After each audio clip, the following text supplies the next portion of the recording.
கண்ணாடி நம்ம டெய்லி பாக்குறது தான். ஆனா அது நமக்கு 3 பாடங்களை கற்றுக் கொடுத்திருக்கிறது.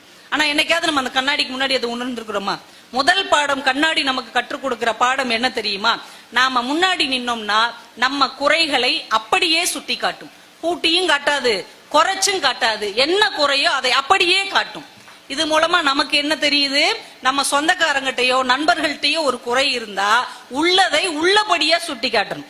ஏற குறைய சொல்லி ஐயோ நீ இப்படி பண்ணிட்டு அவ்வளவுதான் உன் ஜோலியே முடிஞ்சு போச்சு அப்படிலாம் எக்ஸ்ட்ரா ஃபிட்டிங் போடாம இதுதான் உன் குறை, இதை நீ சரி செஞ்சுக்கிட்டா நல்லது அப்படின்னு உள்ளதை உள்ளபடி மட்டுமே சுட்டி காட்ட வேண்டும் என்பது கண்ணாடி நமக்கு கற்றுக் கொடுக்கிற முதல் பாடம்.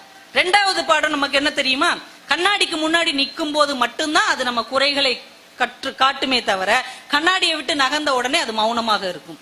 ஒரு மனிதனுடைய குறையை சுட்டி காட்ட வேண்டும் என்றால் அவனுக்கு முன்னால் மட்டும்தான் சுட்டி காட்ட வேண்டும். அவன் இல்லாத போது முதுகுக்கு பின்னால் பேசக்கூடாது என்பது கண்ணாடி நமக்கு கற்றுத்தருகிற 2வது பாடம். 3வது பாடம் என்ன தெரியுமா? கண்ணாடி குறைகளை நமக்கு சொல்லும் போது யாராவது கல்லெடுத்து கண்ணாடி மேல எரிஞ்சிருக்கிறோமா? நீ எப்படி என் மூஞ்ச இப்படி காட்டலாம் அப்படின்னு கண்ணாடி மேல ஓங்கி ஒரு குத்தி இருக்கோமா? கோவப்பட்டிருக்கோமா? எரிச்சல் பட்டிருக்கோமா? அது மாதிரிதான் யாராவது நம்முடைய குறைகளை சொன்னால் இவன் தாண்டா சினிமால ஒரு நம்பியார் மாதிரி முறைக்க கூடாது, எம்மன் ராஜத்தை பார்த்த மாதிரி பார்க்க கூடாது.